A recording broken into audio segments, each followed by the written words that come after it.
Stephan Fulton is looking to go to 130 against Oshaqiue Foster. And honestly, he's not surviving that. And that could be like a bit of an exaggeration, me being dramatic. But from what I saw from his two fights at 126, I see a fighter that kind of just maxed out. He hit his peak. And maybe it's not his peak, but after the Inoue beatdown, his chin isn't the same anymore. I saw him get dropped against Castro, was it?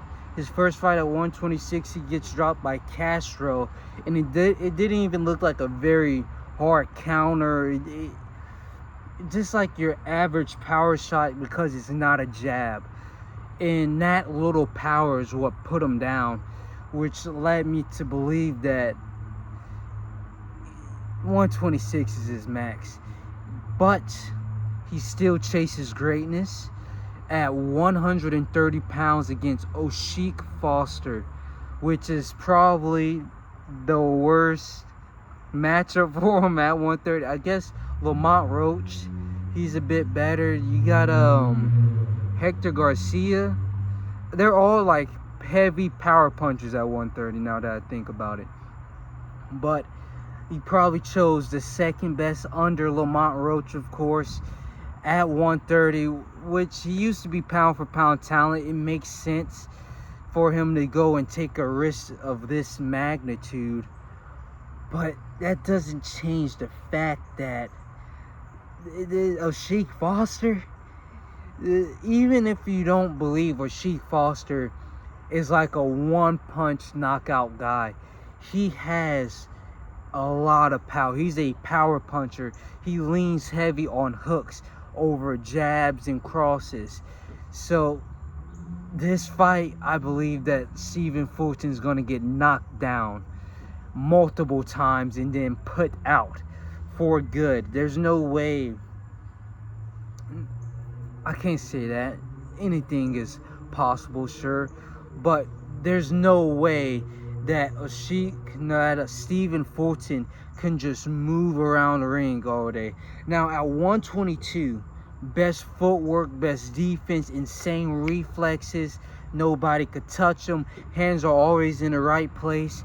But at 130, when you were getting dropped at 126, when you got dropped at 122 from a dude that comes from what, 112 pounds, 114, who knows what anyways goes down to. Who cares?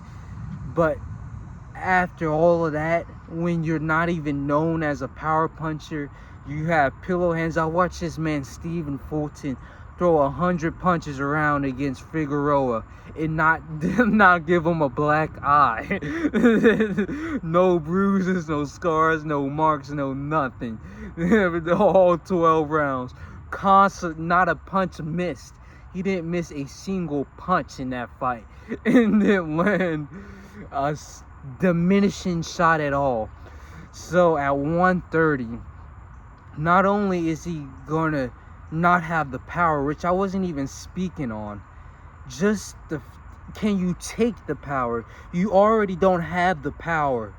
Can you even take the power? All right. Can you even take the power at 130 pounds? So this whole fight is a bit questionable. I don't believe that he wins. I don't even believe he survives 12 rounds. But if he does, what does that look like? Like, when I try to put my mind on it, I could see him like using his range, because he's a master at distance control, using his range, constantly moving in and out. It's just like, are you going to be able to push him back? What I mean by that, yeah, he can jab in and out, go back and jab still. But at one point, is Oshaqiue Foster going to time the jab, time the counter, and hit you with a heavy shot where it's going to stagger you? Can Fulton survived that staggering despite having the advantage of footwork, despite having the advantage of even accuracy, despite having the advantage of skill, technique, all of the above, beyond power. Stephan is winning on all of that. But who knows? He might not get knocked out. We'll see. We'll see what happens. But Oshaqiue Foster is a massive threat. We'll see.